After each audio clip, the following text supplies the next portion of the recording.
Hello, and welcome to Stories with Ambience. I'm George Ellington, and I'm so glad you decided to spend this time with us today.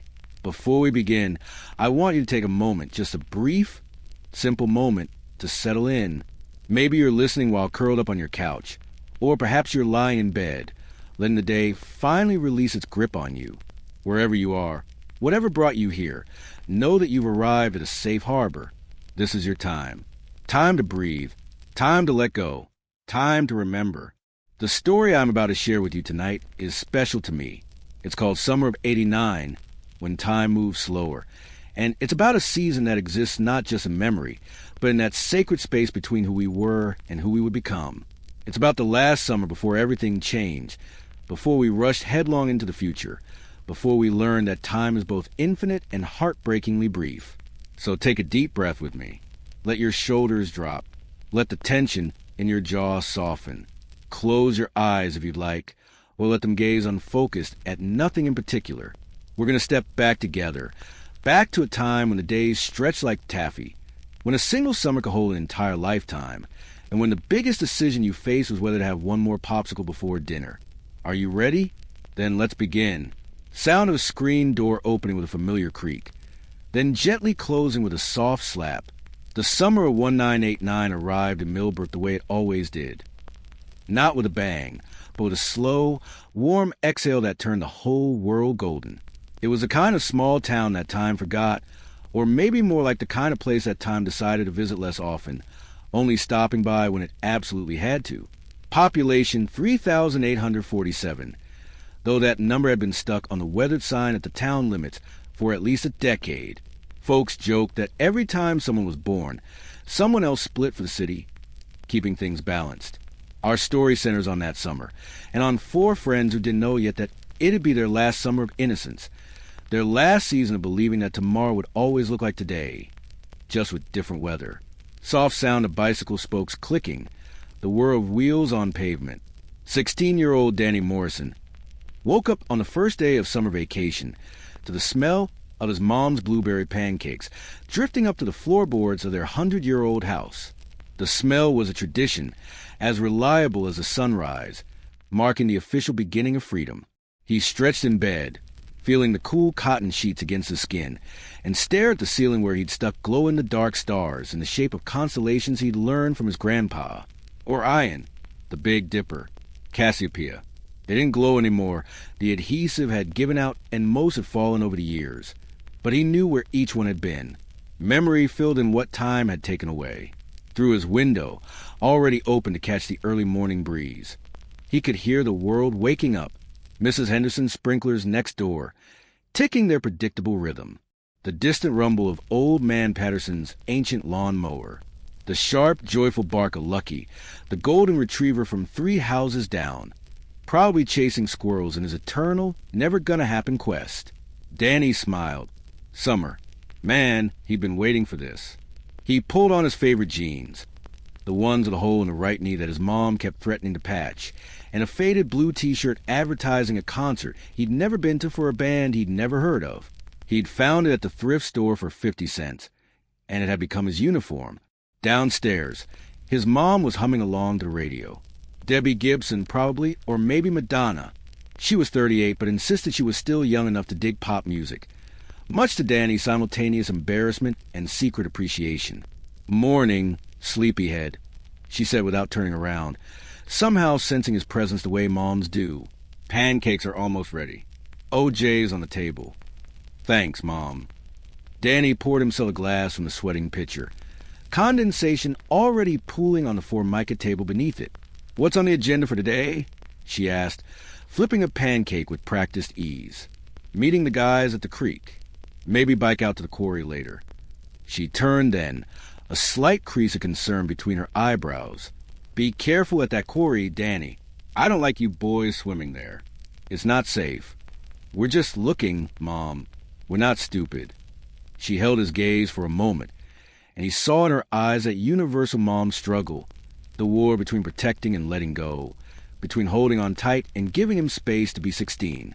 I know you're not, sweetheart. I know. She slid 3 perfect pancakes onto his plate, but promise me anyway. I promise. It was a promise he meant in that moment, fully intended to keep, and would totally break before the summer was through. But that's the thing about promises made on the first day of summer. They exist in this bubble of pure intention, untested by the crazy stuff that lies ahead. Sound of a bicycle bell ringing twice. By 9 o'clock, Danny was pedaling down Maple Street on his 10-speed Schwinn, the wind making his t-shirt billow like a sail. The morning sun was already warm on his face, promising heat later, but still gentle, still kind. He turned onto Oak Avenue. Millbrook wasn't exactly created with street names, and saw Tommy Delgado waiting at the corner, sitting on his bike with one foot on the curb, reading a comic book balance on his handlebars. "Dude, you're late," Tommy said without looking up. "It's summer, Tommy. There's no such thing as late." Tommy grinned, finally meeting Danny's eyes. "Fair point. New Batman just came in at Miller's. Snagged it this morning. Any good?" "Killer Croc is in it. What do you think?" They rode together toward the creek, their conversation falling into the easy rhythm of two people who'd known each other since kindergarten, when Tommy had shared his chocolate milk with Danny after Billy Webster knocked Danny's onto the cafeteria floor. The creek wasn't really a creek. It was more like a stream that got all ambitious after heavy rains and pretended to be a river. But to the kids of Millbrook, it was their private sanctuary, a ribbon of cool water that ran behind the old Miller farm and through a stretch of woods where adults rarely ventured. Sarah Chun was already there when they arrived, sitting on the big flat rock they claimed as home base 5 summers ago. She was sketching in her notebook, her long black hair tied back in a ponytail, her jean shorts rolled up, and her bare feet dangling in the water. "Hey, Sarah," Danny called out, dropping his bike on the grass. She looked up and smiled, and Danny felt that little flip in his stomach that had started happening around her lately, that new sensation he didn't quite know what to do with. "Hey yourself. Was starting to think you guys ditched me." "Never," Tommy said, already pulling off his sneakers. "We're late, 'cause Danny here needed his beauty sleep. Some of us don't wake up at the crack of dawn like psychopaths." Danny shot back, but he was grinning. "Where's Marcus?" Sarah asked.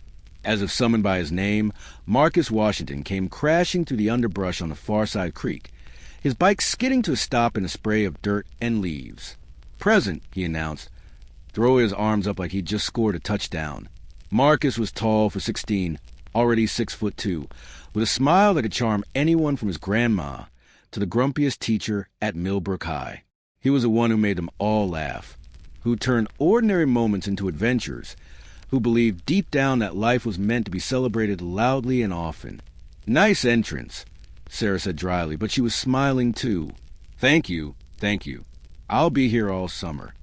Marcus dumped his backpack on the ground and started pulling out supplies. "Raided my mom's kitchen. Got Oreos, Chips Ahoy, and," he paused dramatically, "2 bags of Doritos." "Dude, you're a god," Tommy declared. And just like that, they fell into the timeless ritual of summer friendship. Feet in the water, junk food on the rocks. Conversation meandering through topics of no importance and all importance at the same time. Comics, music, movies, the new kid who moved in on Birch Street, whether old Lady Patterson was actually a witch like people said, or just really good at growing tomatoes. The sun climbed higher. The water burbled past. A blue jay gave them hell from an oak branch. And time, for a little while, stopped measuring itself in minutes and hours, choosing instead to stretch into something more fluid, more generous. This was what summer was supposed to be. This was what they'd remember years later, when they needed to recall what freedom felt like. Sound of water flowing over rocks, birds chirping in the distance. It was Sarah who found the map. They'd been chilling at the creek for maybe 2 hours, time measured only by the movement of shadows and the slow disappearance of the Doritos, when Sarah stood up and announced she needed to pee. "There's a whole forest," Marcus pointed out helpfully. "Thanks for that info," she replied with exaggerated sweetness. "I'm going behind the old oak." She was gone maybe 5 minutes. When she came back, she was holding something carefully in both hands, her eyes bright with excitement. "Guys, you gotta see this." They gathered around as she laid it out on the flat rock. It was old, That much was crystal clear. The paper was yellowed and brittle at the edges, covered in the spidery handwriting that looked like it belonged in a museum, not tucked into the hollow of a tree in Millbrook, Indiana. "What is it?" Tommy asked, leaning in close. "I think." Sarah traced her finger along what looked like a crude drawing of streets and buildings. "I think it's a map of Millbrook, but old, like really old." Danny's heart started beating faster. There was something rad about finding something hidden, something left behind by someone who'd walked these same streets, swam in the same creek, looked up at these same stars. "Check this out." Marcus pointed to an X marked in what appeared to be the woods on the eastern edge of town. Next to it, in that careful old-fashioned script, were words they could barely make out. "Here lies the truth of what became of J.H. May God have mercy on us all." A chill ran down Danny's spine, despite the warm sun on his back. "That's creepy as hell," Tommy said, but he was grinning. Tommy loved creepy stuff. "We gotta find it," Sarah said. It wasn't a question. "Find what exactly?" Danny asked. "A body? Treasure? Someone's idea of a joke from 50 years ago." "That's the adventure part," Marcus said, his eyes gleaming. "The not knowing. Come on, Danny. When was the last time something actually interesting happened in this town?" He had a point. Millbrook's idea of excitement was when the grocery store got a second shopping cart. "What do you think?" Danny asked Sarah. She was a practical one, the one who thought things through. She studied the map, then looked up at him with a small smile. "I think mysteries don't just fall out of trees every day. I think this is here for a reason. And I think—" She paused, choosing her words carefully. "I think this might be the summer we actually do something worth remembering." And that was it. That was the moment the summer of 1989 stopped being just another summer and became something else entirely. They couldn't have known it then, sitting in the dappled sunlight by the creek, but finding that map was like finding the first piece of a puzzle that would reshape everything they thought they knew about their sleepy little town. "All right," Danny said, "let's do it, but we do this smart. We research first, figure out what we're looking for, then we go find it." "Since when did you become the cautious one?" Marcus teased. "Since we found a creepy-ass map talking about God having mercy." Danny shot back. "I'm not trying to end up in some horror movie situation." "Fair enough," Sarah said, carefully folding the map. "Library tomorrow?" They all nodded. The library. Ground zero for any self-respecting mystery investigation in a small town. Mrs. Kowalski, the librarian, had been there since before any of them were born. If anyone knew the secrets of Millbrook's past, it'd be her. The rest of that day passed in a blur of swimming, rock-skipping contests Marcus won every single time, and lying on their backs watching clouds drift by. But everything felt different now. Charged, like they'd stumbled onto something bigger than themselves. Something that had been waiting patiently for the right people to find it. As the sun started its slow descent toward the horizon, painting the sky in shades of orange and pink that looked like someone had spilled a sunset smoothie across the heavens, they packed up their stuff and headed home. "Same time tomorrow?" Tommy asked as they reached the corner, where they usually split up. "Same time," Sarah confirmed. "And bring notebooks. We need to take notes." Danny rode home slowly, not really in a hurry, watching the fireflies start their nightly dance in the growing darkness. His mom would have dinner ready soon, probably meatloaf. It was Thursday, and after that he'd maybe watch some TV, call it night early so he'd get to the library when it opened. But his mind was already somewhere else, already trying to piece together the puzzle. Who was J.H.? What happened to them? And why would someone hide a map to their fate in a tree by the creek? Sound of crickets beginning their evening chorus. The Millbrook Public Library smelled like old books, lemon furniture polish, and that weird musty scent that every library seems to have, like knowledge itself has an odor. Danny loved it. There was something comforting about being surrounded by all those stories, all those words that people had carefully arranged to mean something. Mrs. Kowalski looked up from her desk when four of them walked in, her reading glasses perched on the end of her nose, attached to a beaded chain that she claimed her daughter had made for her in the 3rd grade. Mrs. Kowalski's daughter was now 42. "Well, well," she said, a smile crinkling the corners of her eyes. "The gang's all here, And on a summer morning, too. This must be serious. Morning, Mrs. K. Marcus said with his trademark charm. We're doing some research. Research? She repeated, clearly delighted. Music to my ears. What are we researching today? They exchanged glances. How much should they tell her? Sarah stepped forward. Sarah was good with adults, knew how to talk to them without sounding like she was trying too hard or not trying enough. We're interested in Millbrook's history, like really old history, from maybe the late 1800s, early 1900s. Mrs. Kowalski's eyebrows raised slightly. That's quite specific. Any particular reason? Just curious, Danny added quickly. You know about the town and stuff. She studied them for a moment, and Danny had the distinct feeling she could see right through their casual act. But instead of pressing, she simply nodded. Well, you've come to the right place. Follow me. She led them to the back corner of the library, to a section marked Local History in faded gold letters on a wooden sign. The shelves here were older, the books more worn. Some of them looked like they might crumble if you looked at them wrong. This is our collection of Millbrook historical documents, Mrs. Kowalski explained, running her finger along the spines. We've got town records, old newspapers on microfiche, some personal journals that were donated over the years, and photo archives. What specifically are you looking for? Maybe old newspapers? Tommy suggested. From like 1890 to 1920? Ah! The turn of the century. Interesting period in Millbrook's history. She pulled out a large, flat box. These are the microfiche collections. You'll need to use a reader over there. Do you know how? They all shook their heads. Mrs. Kowalski smiled. Come on, then. Let me show you.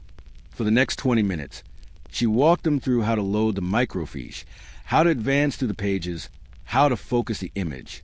The old newspapers appear on the screen in ghostly black and white. The text sometimes hard to read. The photos grainy and strange, like looking at ghosts. I'll leave you to it, she said finally. But if you need anything, just holler. And kids. They looked up. Whatever you're really looking for, be careful. History has a way of being heavier than we expect. After she left, they gathered around the microfiche reader like it was a campfire. Okay, Sarah said, pulling out the map. According to this, whatever happened to JH was big enough that someone made a map to commemorate it. So we're looking for something that would have made the news. A disappearance, maybe, or a scandal, or a murder. Tommy added with barely contained excitement. Let's hope not, Danny muttered. They started with 1890 and began the slow, tedious process of scanning through the Millbrook Gazette page by page, edition by edition. The newspapers were full of mundane stuff. Advertisements for tonics and remedies that definitely wouldn't pass FDA approval today. Announcement of church socials. Reports on whose corn was growing best that season. An hour in, Marcus groaned. Guys, my eyes are crossing. How many times can I read about the price of livestock without losing my mind? Take a break, Sarah suggested. Switch out. Danny, you go. Danny took over the controls, advancing slowly through page after page of history. It was weird, seeing the town through these old eyes. The same streets had different names. Buildings that were now parking lots used to be houses. People wrote differently then, more formally, like they were always performing even in print. Then, in the October 15th, 1893 edition, halfway down page 3, a headline caught his eye. Guys, he said quietly, I think I found something. They crowded closer. The headline read, Local man missing after strange incident at Henderson property. Danny's hands were shaking slightly as he read aloud. Joshua Henderson, age 34, has been reported missing following unusual circumstances at his family's property east of town. According to witnesses, Henderson was last seen entering the woods near his land on the evening of October 12th, claiming he had found something that would change everything. When he failed to return by morning, a search party was organized. No trace of Henderson has been found. His wife, Margaret, age 29, has appealed to the community for any information regarding her husband's whereabouts. The sheriff has indicated that the investigation is ongoing. Joshua Henderson, Sarah breathed. J.H. Holy crap, Marcus whispered. Danny scrolled forward, looking for follow-up articles. They found one dated October 22nd.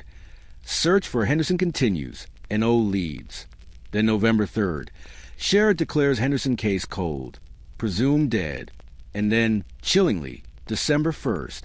Margaret Henderson leaves Millbrook. Property abandoned. She just left, Tommy said. Didn't even wait to find out what happened to him. Or she knew something, Sarah said slowly. Something she didn't tell anyone. Danny kept scrolling. There were no more mentions of Joshua Henderson after that. It was like the town had just moved on, forgotten him. Wait, Marcus said, pointing at the screen. Go back. That article from October 15th. Look at the bottom.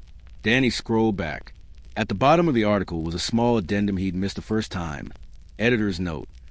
Readers are advised to avoid the eastern woods until further notice. Several other residents have reported unusual sounds and lights emanating from that area. The sheriff has cordoned off Henderson property, pending investigation. Unusual sounds and lights. Danny felt goosebumps rise on his arms. This is getting seriously weird, Tommy said, but he looked thrilled. We need to find out more about the Henderson property, Sarah said, already pulling out her notebook. Where exactly it was, what's there now, and what the hell Joshua Henderson found in those woods. Marcus added. They spent the next 2 hours digging through every scrap of information they could find about Joshua Henderson and his property. They learned that he'd been a relatively well-off landowner, respected in the community, married just 3 years before he vanished. They found his property deed in the town records. 35 acres on the eastern edge of Millbrook, bordering the woods that everyone now called the Old Growth Forest. They found a tiny wedding announcement for Joshua and Margaret from 1890. There was even a grainy photo. Joshua looking stern and formal in a suit, Margaret delicate and pretty beside him, both of them staring at the camera like it might steal their souls. What they didn't find was any explanation for what happened to him, or what he discovered in those woods. As lunchtime approached and Mrs. Kowalski announced the library would be closing for an hour, they gathered their notes and headed outside into the bright afternoon sun. So what do we do now? Tommy asked, squinting against the light.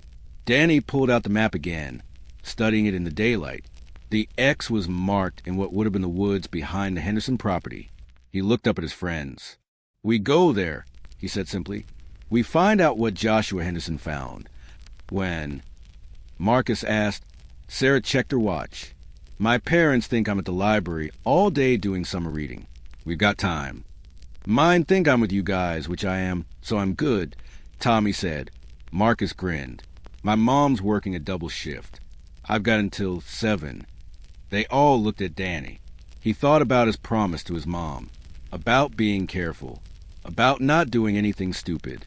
Then he thought about Joshua Henderson, disappearing into those woods in 1893 and never coming back, about his wife leaving town, about the mystery that had sat unsolved for nearly a century.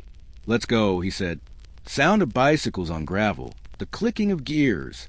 The ride out to the old growth forest took about 30 minutes.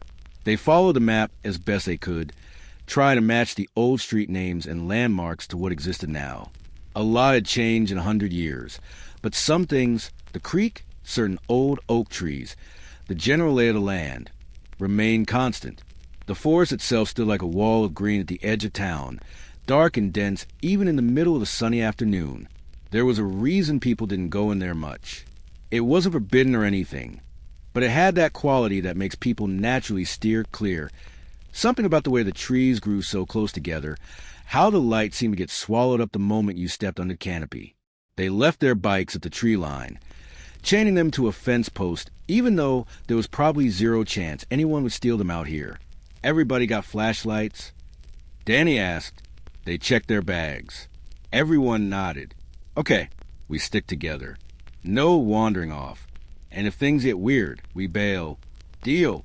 Deal, they chorused the moment they stepped into the forest. The temperature dropped at least 10 degrees. It was like walking through an invisible curtain into another world. The sounds of summer, cicadas, birds, the distant hum of traffic, all seemed to fade, replaced by a heavy silence broken only by the crunch of leaves under their feet. This place is creepy, Tommy said, but he said it with appreciation. They walked for maybe 15 minutes, using the map and a compass Marcus had brought. The trees here were old, their trunks thick and gnarled, their branches creating a canopy so dense that only scattered patches of sunlight made it through. According to this, Sarah said, studying the map, we should be getting close. And then Danny saw it. At first, he thought it was just a trick of the light, the way the shadows were falling. But as they got closer, it became clear. There was a structure ahead, partially hidden by undergrowth and ivy, but definitely man-made. "Guys," he breathed. They approached slowly. It was the remains of a small building, maybe a shed or a cabin. Its roof long since collapsed, its walls barely standing. But that wasn't what made them all stop in their tracks. Behind the building, in a small clearing, was a stone circle. Not like Stonehenge or anything that dramatic, but unmistakably deliberate. 12 stones, each about waist-high, arranged in a perfect circle, maybe 20 feet across. In the center was a flat stone, like an altar. "What the hell?" Marcus whispered.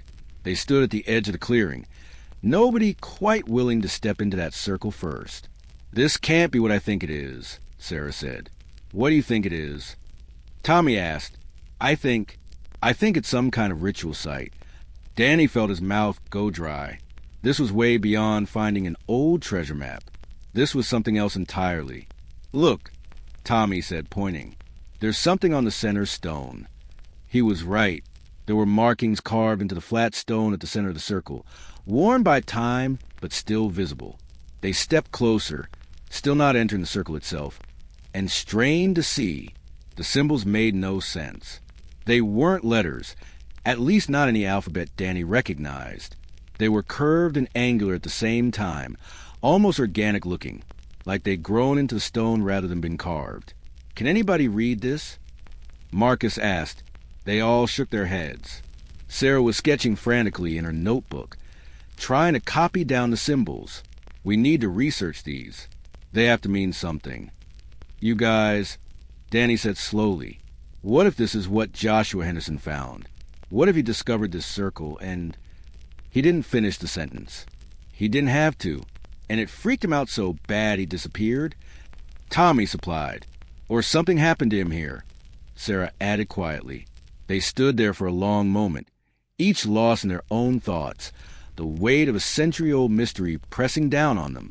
Then, from somewhere deeper in the woods, they heard it, a sound, low and resonant, almost like humming, but not quite.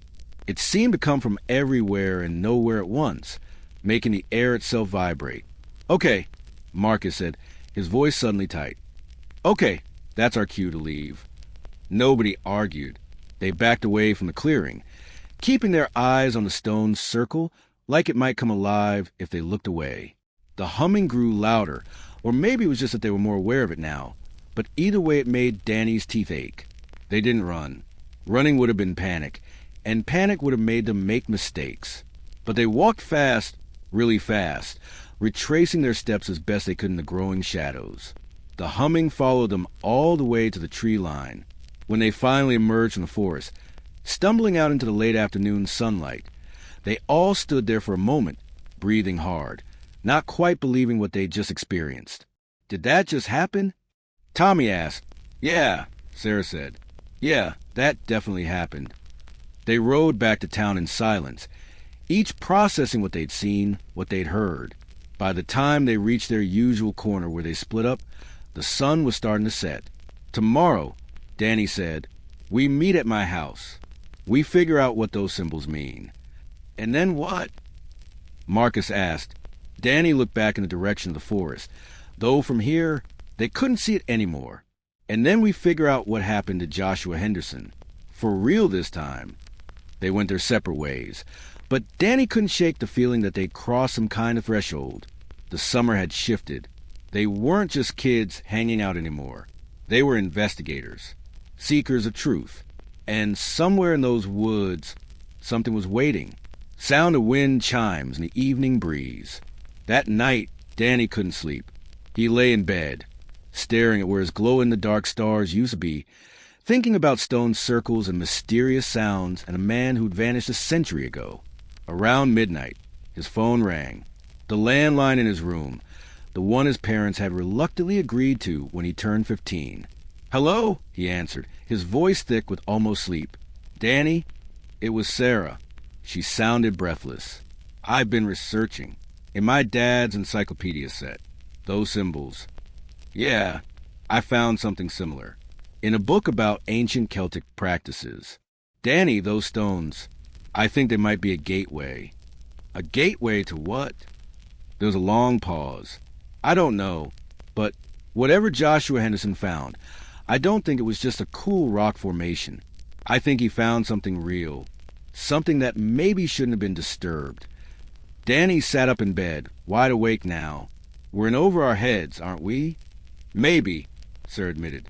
"But we're also the only ones who know about this. The only ones who can figure out. So, what do? We do what we said. We research. We learn everything we can. And then," she hesitated, "then we decide if we're brave enough to go back." After they hung up, Danny lay back down, but sleep was impossible now. His mind was racing, chasing possibilities and impossibilities in equal measure. Outside his window, the summer night sang its usual song. Crickets and frogs and the distant bark of a dog. Normal sounds. Safe sounds. But in his head, he could still hear that hum from the forest, resonant and strange, like the world itself was trying to tell him something in a language he didn't yet speak. This was going to be one hell of a summer. The sound of pages turning. The next 3 days were a blur of research. They practically lived at the library, much to Mrs. Kowalski's delight and suspicion. She catch them huddled over books about ancient symbols, Celtic mythology, local folklore, and Danny could tell she knew they were onto something. On the 4th day, she finally pulled Danny aside. "You found something, didn't you?" she asked quietly. "Something about the Henderson disappearance." Danny froze. "How did you?" "I'm a librarian, dear. I see what books you check out, what microfiche you're looking at. And I've been in this town my whole life.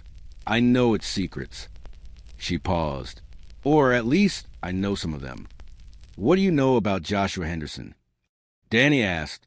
Mrs. Kowalski glanced around, making sure they were alone.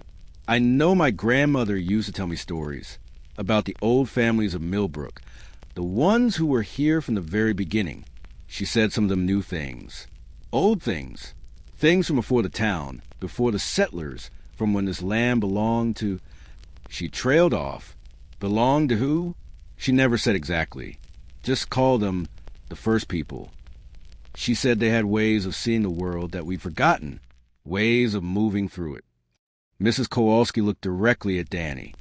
She said Joshua Henderson was curious, too curious, that he found a door that should have stayed closed. Danny felt chills run down his spine. A door! That's what she called it. And she said his wife knew, that Margaret Henderson saw what happened, and it scared her so bad she never spoke of it. Just packed up and left town in the middle of the night. Did your grandmother know where the door was? Mrs. Kowalski shook her head. Or if she did, she never told me. She died when I was 12. But she always said if anyone ever found it again, they should leave it alone. Some doors, she said, only open one way. They thanked her and regrouped at their usual table. Danny relayed everything Mrs. Kowalski had said. A door that only opens one way, Marcus repeated. That's ominous as hell. But what does it mean? Tommy asked. Like metaphorically? Or are we talking an actual door? Sarah had been quiet, flipping through her notes. What if it's both? What if the stone circle is literally a door, but also symbolically one? A passage between, I don't know, between here and somewhere else. Like a portal? Marcus asked. Maybe, or maybe between now and then. Between what is and what was. She looked up at them. What if Joshua Henderson didn't disappear? What if he went through? The implications of that hung in the air. If that's true, Danny said slowly, then maybe he's still there, wherever there's... Or maybe he came back, Tommy suggested, and wasn't himself anymore. They all fell silent, contemplating that particularly creepy possibility. There's only one way to find out, Marcus said finally. We have to go back. At night. Why at night? Danny asked, though he had a feeling he knew. Because every single account we've read about weird stuff happening in those which mentions it being at night. Joshua Henderson went in at night. The strange sounds and lights people reported were at night. If we're going to figure this out, we got to go when whatever it is active. Danny looked at his friends. Sarah, usually so level-headed, was nodding. Tommy looked nervous but determined.